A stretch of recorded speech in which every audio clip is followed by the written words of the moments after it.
may mga sis na nilagang paa. Yan siya. Wala siyang paa.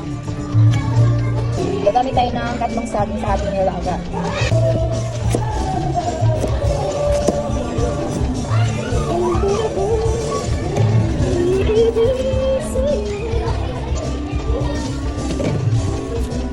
Since malaki itong ating bagutin, sabihin ko lang.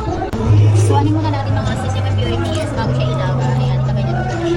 Pinaano ko muna siya sa hot water para yung mga bacteria bago ilaga mo siyang ganun. So, ito na mga sis, tinanggal na natin impurities, ilaga na natin. So, ayan na siya sis. Ilaga muna natin ang pen.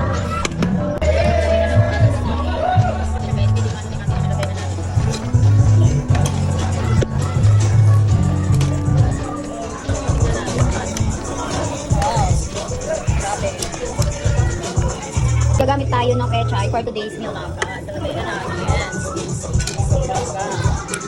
Hindi tayo gagamit ng rep ko. Pechay kasi available sa rep ko mga CS. Kaya yan ang gagamitin natin. So, tingnan natin mga CS. So, almost done na yung ating. Gusto ko sa mga vegetable mga CS half cook. Ayan. Kaya carabels na itin.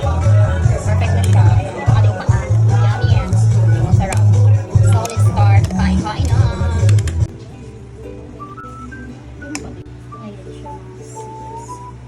Wala siya. Ayan siya mas sa bansa ni perfect. Ayan. Siyempre di mawala yung ating siya dito. Ang pagkabang yung dapat. Marami.